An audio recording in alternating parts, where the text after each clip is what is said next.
a sunny and beautiful Thursday afternoon in Cleveland. Welcome on into the Bullpen. I am your host, Adam the Bull. A lot to get to on this Thursday afternoon show. And, of course, it's all brought to you by Bet Rivers. I'm battling a little bit of a virus or something. My son was sick for a week. My wife was sick for a week. And I got like a low level of it. No fever as of now. But I got a little bit of that smoker's cough, even though I don't smoke. So hopefully you'll bear with me here today because I got a ton I want to get into. If you're not using the Bet Rivers app, you're really missing out. Very easy to use. It doesn't matter what sport you're betting on. We got a lot of people that use the Bet Rivers app for tennis. But, of course, football, baseball, basketball, whatever, we've got you covered. Shane, I'm hearing you right now, by the way, just letting you know. So a lot to get to. The chat is open. The YouTube chat is open. So if you're in here, send me a message. I'll try to get as many in as I can. Going to talk about the Cavaliers a little bit later. But let's begin with the Browns. Obviously, a lot has happened since my last podcast on Tuesday. The Browns have officially announced that Jameis Winston will be the starting quarterback. And Kevin Stefanski announced yesterday that here in year 5 as head coach, he is turning over the play calling to Ken Dorsey, the Browns' new offensive coordinator who they just hired this year. Interestingly, I was talking with my buddy Dustin Fox, and you see the line there at 8.5 that we have on the screen. I mean, that's a massive favorite, the Ravens. To be an 8.5 point favorite on the road is huge. And he thinks that the line would be even higher if Deshaun Watson were playing, which is amazing. These two things go hand in hand. The Kevin Stefanski play calling and the decision to start Jameis Winston. It really wasn't ultimately much of a decision. DTR got hurt last week. And he's going to miss some time. He's dealing with a lot of pain and inability to grab the football without pain. I know there's optimism for DTR, and he's shown you flashes of talent when we've seen him. But the fact that he's had 3 injuries when he's barely played, the fact that he takes, big hits all the time, he's slight of stature, he just doesn't seem like a quarterback that's going to be able to hold up. Jameis Winston, on the other hand, as you see right there on the graphic, he's going to start against the Ravens. Jameis is a big dude. And, listen, quarterbacks get hurt. It's part of the sport. But Jameis has generally been a pretty durable quarterback in the NFL. Now, he hasn't played all that much since leaving Tampa Bay. He had his moments in New Orleans where he did play and played well. By the way, I heard from a little birdie recently that that end around with Cedric Tillman that everybody was pissed off about and killing Kevin Stefanski for. I was told that the call was for a quarterback sneak and Jameis Winston audible to that play. So a lot of times when we're killing the coach for play calling, it's not always the coach. Sometimes it's the quarterback that changes the play. Now, for the first time ever, Kevin Stefanski will not be calling plays. Well, I shouldn't say that. He didn't call the plays in the Browns' playoff victory over Pittsburgh because he had COVID. He wasn't there. But that was obviously a unique circumstance. But in this case, he has officially handed over the reins to the play calling to Ken Dorsey. Ken Dorsey was a mixed bag as a play caller with Buffalo. He had some really great success with Josh Allen. Last year, it was not going well, and he got fired in the middle of the season, and their offense as a whole played better after he was gone. And but he certainly had some success as a play caller in Buffalo. There's no doubt about it. It is weird timing because when Deshaun Watson goes down and Jameis Winston becomes the quarterback, my first thought is, well, Jameis had a lot of success And in Tampa, he played under center. He used a lot of play action. He's way more experienced in the Kevin Stefanski type of offense than Deshaun Watson. So we assumed, or I assumed, and I know a lot of other people assumed that, because there was no reason to believe Kevin Stefanski was going to all of a sudden give up his play calling, that Jameis would run the more traditional Kevin Stefanski offense, like we saw last year with Joe Flacco, like we saw in the past with Baker, Jacoby Brissett, and others to varying degrees of success. But that's obviously not the case. And so now it appears that they will continue to be, even though last week they did less of it, that maybe they'll continue to be what they were trying to do with Deshaun Watson, be more of a spread offense, empty backfield, 5 wide, whatever, with Jameis Winston. So it's going to be strange watching the Browns play and knowing that somebody else is calling the plays. As I've said many times before, with recent decisions involving the coaching staff, I just hope that this was Kevin Stefanski's decision. I said a month ago that I thought Kevin Stefanski, and I have been a big-time defender of Kevin Stefanski, but I thought a month ago he should have given up the play calling because he was not doing his job well enough as head coach.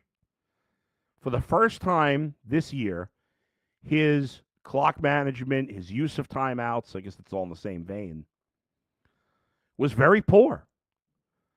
And I'm not saying it was great every moment of the first 4 years, but overall it was good. And at times excellent. But I thought this year was absolutely atrocious. And it felt like, whether because it was Bill Callahan leaving or because they were trying a new offense, whatever the reason, and it's probably not just one, it's probably a variety of reasons. But they had to, he had seemed to have lost his ability to handle clock management with all and the play calling together. And going forward, I'll be curious to see how does, I know it feels like the season's over. And in many ways it is. The Browns are not going to the playoffs. They're playing for pride, contract, not getting fired, not getting cut, whatever each individual coach and player has to play for at this point. But I'm still curious to see how this offense looks with Ken Dorsey. I know some people are going to say, well, and there's going to be, if the Browns offense is improved, the argument's going to be, well, is it the new play caller or the new quarterback? Jay Crawford yesterday said, well, it's kind of frustrating that we won't know because they switched both. And, it's not the Browns' job to make sure we know the reason that they're playing better. And maybe that factored into Kevin Stefanski's decision or Jimmy Haslam's decision. I don't know. But hopefully the Browns' offense will look better, and whoever gets the credit gets the credit. But what I'll also be looking for in terms of Kevin Stefanski is does he do a better job of managing the clock? I mean, that's most of his a high percentage of his in-game responsibility is calling the plays. And obviously he's going to be on the headsets. There's probably going to be times where he overrules Ken Dorsey and says, hey, scratch that. We're doing this. I would assume. How often that happens, I have no idea. But I think this gives Kevin Stefanski a chance to sit back and be a manager of the team, like we see with other highly successful head coaches. And there are plenty of successful head coaches that do call plays on one side or the other. But for this year, for the first time, in my opinion, it felt like it was too much to do it all for Kevin Stefanski. My expectations for Jameis Winston are he will be better than Deshaun Watson. I don't think he's going to be great, but I think Jameis Winston has a decent chance to be better because it would be hard to be worse. Now, he doesn't have much talent in the passing game around him, but you did have maybe a breakout from Cedric Tillman last week. I'll be curious to see if he can follow that up. Jameis is probably going to have some guys that he's comfortable throwing the ball to. But there are still some positive things that could come out of this year. One of those would be the first overall pick in the draft, which is counterintuitive as a fan because it means you're rooting for them to lose, and it's hard for fans ever to wrap their head around it, even if you know unemotionally that it's best for the franchise in the long term to end up with the first overall pick. But if Cedric Tillman, if last week was the start of the development of Cedric Tillman, that'd be huge. If we see Nick Chubb over the final 10 weeks of the year getting back to the player he was, even though he's a free agent at the end of the year, that would be huge, potentially, possibly bringing him back. I think if we see Nick Chubb look like himself again, and you see Nick behind me here, the only, the only Browns individual player memorabilia I have is my picture of Nick Chubb. I was trying to remember if I had that signed, but I don't. I got to get that signed. I never ask players for autographs. So I'm not going to get it signed, but I don't know why in my mind I was thinking it was signed. Anyway, let's get to some reaction from you guys on the YouTube chat. Shane says, "Go Bull, go." Thank you, Shane. Z says, "Bulls number one." Z, aren't you supposed to be working on Mike's podcast today? I appreciate you jumping in. Thank you. Parajat says, "The whole I almost knocked over my microphone.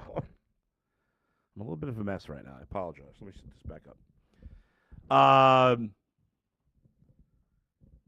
Z said, "Bulls number one." Thank you, Z. I got to say I agree with you. What's with my microphone today? Got to tighten things up here. Parajat says, "The whole offense just sucked." Let's be honest, 100%. The whole offense is a disaster right now. Not only can't the quarterback play really be worse, the offense as a whole can't be worse. They haven't scored 20 points in 7 games. That's crazy. You look at the Browns, every other team has scored 20 points. Carolina, New England, all these terrible teams. The Browns have scored 109 points. Now, that's not the least amount. New England scored 99. The Dolphins only have 70 points in 6 games, whereas the Browns and Patriots have played 7. Tennessee has 106, but that's only in 6 games. Chargers, same thing. Giants, 99 points in 7 games. But if you look at points per game, I think only New England is averaging less points per game than the Browns. But New England has scored 20, twice. They've at least gotten to 20 against the Seahawks in a loss and 21 against the Texans. Oddly enough, the game they won, they did not score 20.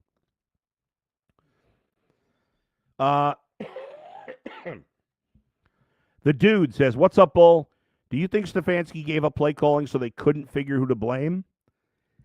Yeah, that's... I said, could that be part of the equation? It might be if the offense plays well, Kevin Stefanski could say, well, it's not Ken Dorsey, it's the quarterback, and Ken's going to... But I don't think Kevin Stefanski works that way. Yes, anything's possible. We could be as nefarious as we want.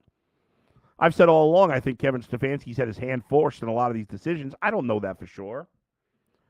Certainly I hear some things, but I don't know with 100% certainty what's happening. Somebody told me today, somebody that I trust heard from somebody else that a lot of this blame Jimmy stuff for the decisions is not true, that it's not Jimmy overriding here or overriding on the Watson decision. So we don't know for sure what's true, but the Browns are a mess. That's what we know is true. And it feels like we're trending again to a blow-up of the coaching staff in the front office. And while I would change GMs, I think I think it'll be a mistake if they fire Kevin Stefanski. I might be in the minority opinion on that right now. You know, part of the reason Baltimore and Pittsburgh are always successful is because they're not quick to fire people. I don't think it's the first sign of, like, Kevin Stefanski has mostly done a good job as head coach of the Browns. His teams went to the playoffs 2 of the first 4 years. He won Coach of the Year, and you know me, I think that's way overblown, the Coach of the Year, and so I'm not saying don't fire him because of that. But obviously, there have been 2 years in the 4 years he's been head coach where, according to the voters, he wasn't necessarily the best coach, but his team accomplished way more than was expected. And yeah, there's been disappointing seasons, but there were, to me, he was on the lower end of the blame. Now, I believe Kevin Stefanski, in my opinion, for the first time in 5 years, has been a bad head coach this year. He's done a bad job. But I've seen him be a good head coach for 4 years, in my opinion. And so I'm not going to fire him at the first sign of adversity. Whereas I don't think Andrew Berry has done a particularly good job. And so I think I've seen enough bad on Andrew Berry that I would fire him and move on. I'm not ready to make that move, but I fear that they're going to fire everybody because that's what Jimmy does at the first sign of adversity. Nathan says, I'm kind of interested in observing how Ken Dorsey calling the plays this Sunday goes, but there's a multitude of reasons why the Buffalo Bills let him go midway through the season. I don't know if there's a multitude of reasons. It could just be as simple as the Bills' offense looked as bad as it's looked in the first half of last year. They did play better. There seemed to be this sense that Ken Dorsey wanted to force Josh Allen not to run when we know he's part of the game. Whether that's true or not, who knows? Whether that's his fault. Sometimes teams just look for scapegoats in situations.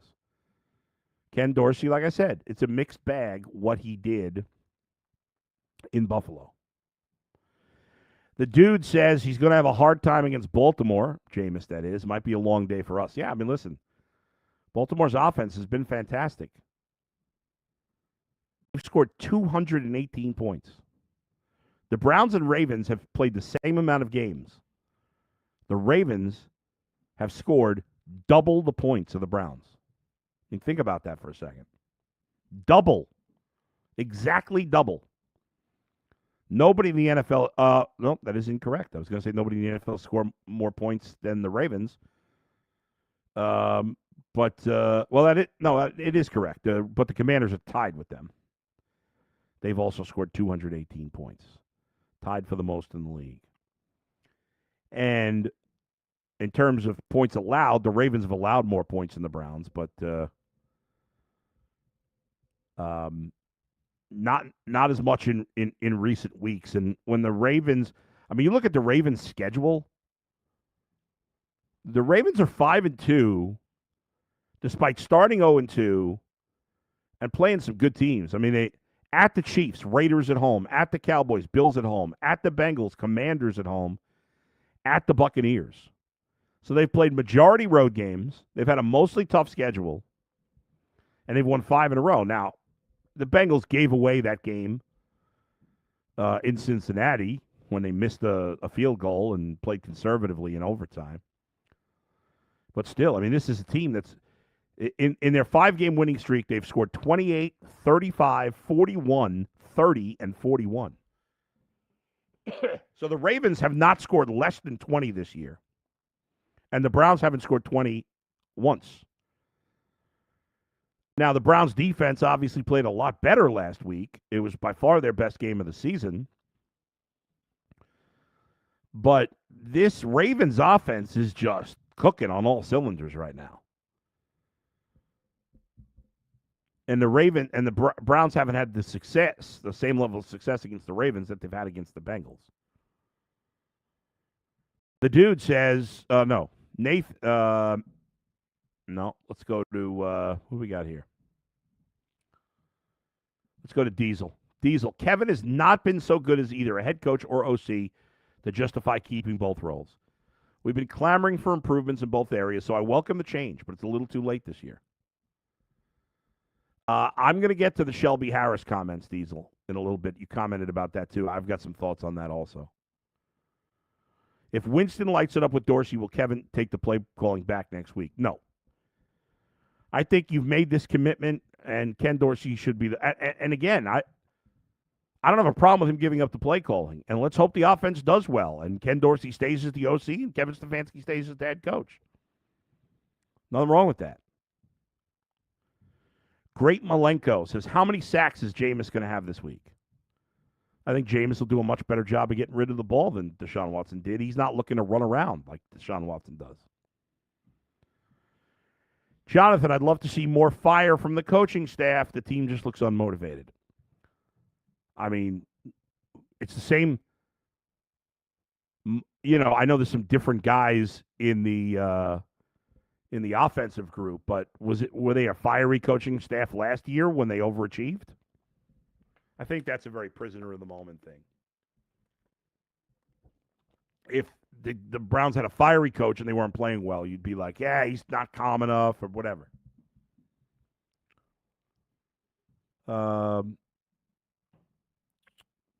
Kenny says, let's get Cam Ward. He's a pure passer, big, strong, athletic. He's been amazing at Miami.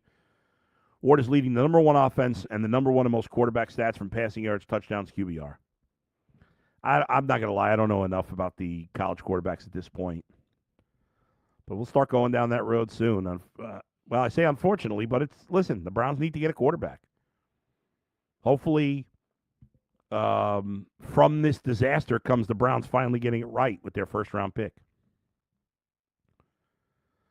David says, Bull, how much better would the Browns be with Dorsey in charge? He did give the Browns the best draft ever in 2018. You know, it's funny. I remember going to Browns training camp when Ken Dorsey was there, and he was a lot of fun to chat with. And I thought John Dorsey did an overall pretty good job as GM of the Browns. But when Baker flamed out his last year in Cleveland and then the following year with Carolina, I was like, well, yeah, Ken Dorsey did a decent job, but he blew it on the most important pick. And there's been part of me lately that's, well, Baker now, after being humbled or becoming more mature, whatever it is, obviously in Tampa, he's been a much better quarterback. So maybe Ken Dorsey should get a little more credit for that pick. But ultimately, Josh Allen and Lamar Jackson are much better quarterbacks than Baker Mayfield. And he should have taken one of those guys. It's his job to know it. None of us were calling for those guys, but, well, some people were calling for Josh Allen. But he ultimately didn't get it right. But he wasn't as wrong as I thought 2 years ago. Sonny smiles. Depending on how Jameis plays, do you think they draft a quarterback and sit him for a year? Well, Jameis is on a one-year deal, so there's no guarantee he's going to be back. Guys almost never sit for a year. I think if they did that, that's fine. But you know the reality is all these teams say they're going to sit guys for a year. And unless they have a really good starting quarterback, it just doesn't happen. So would I have a problem if they re-sign Jameis? If, let's say, Jameis plays well the rest of this year, they draft a quarterback for the future, and they keep Jameis as the starter. That's fine. It's, you know, ideally it's not a bad situation if he's playing well. But the reality is if they draft a quarterback, especially first overall, that guy will play sooner rather than later.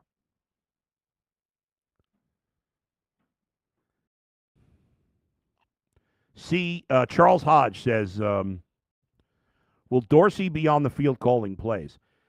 Mary Kay Cabot said earlier today that Ken Dorsey was probably going to be up in the box calling plays. So that's the case there. Diesel said, I'm with you on Dorsey, but the AB regime was forced to take on Baker for their first 2 years, then moved off. They might have a different quarterback if they came in with no Baker. But totally agree, I would have wrote it out with Dorsey, but he also chose Freddie Kitchens. You know, it's funny. Freddie Kitchens, it's so funny when I first started talking about Dorsey, I kind of forgot for a moment that that's ultimately why he lost his job. His decision to make Freddie Kitchens the head coach cost him his job because he had done a good job getting players in Kansas City, although Andy Reid got a lot of the credit, and here. Overall, is shaky with some of the character concerns, but that hasn't changed. But yeah, him hiring Freddie Kitchens really screwed him. Yes. Are the Browns really dead yet? I mean, they'd have to go at least 9-1 to make the playoffs. There's no realistic way that's going to happen. Charles says, that was from Vernell. Charles says, over 150 yards rushing for Henry this week? I'm going to say they did a good job against him last year when he was in Tennessee, but this is a different team. I'm going to say yes.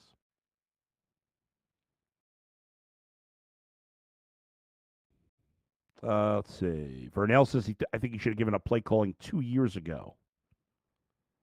And David says Freddie wasn't ready to be a head coach. That is absolutely true. And there's other things in play with Freddie, which we won't get into.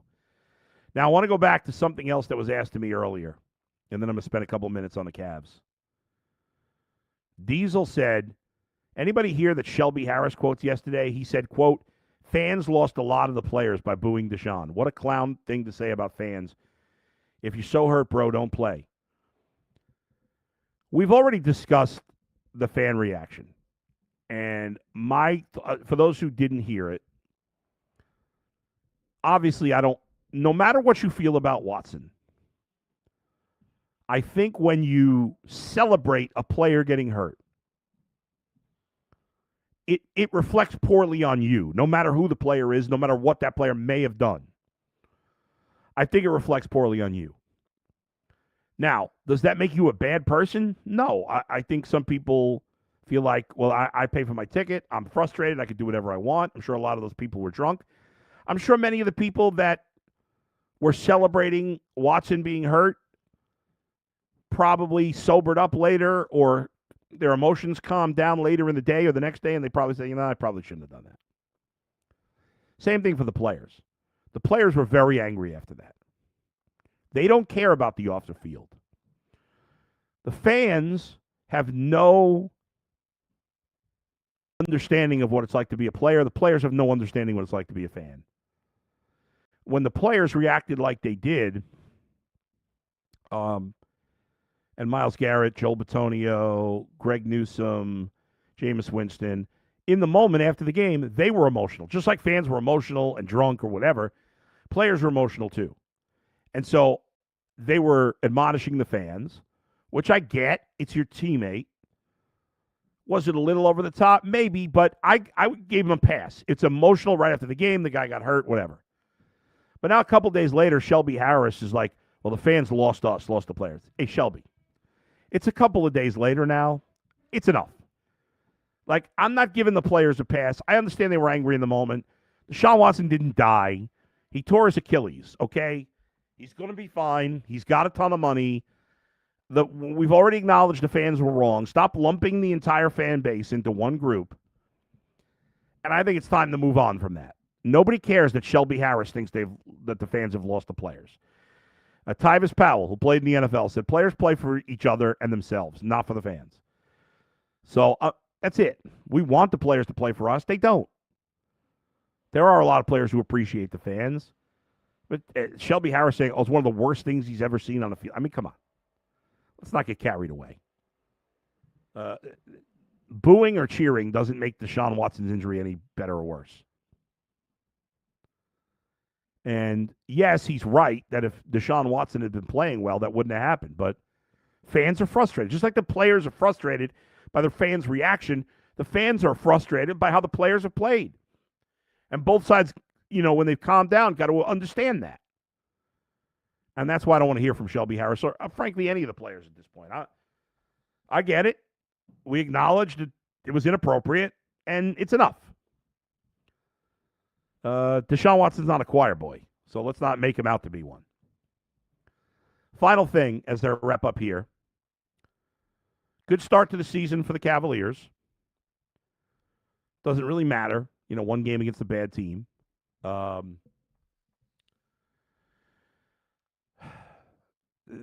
And, in the grand scheme of things, what they did on opening night doesn't matter in terms of the playoffs, in terms of winning a championship. But the two things that you hope you'll continue to see going forward, the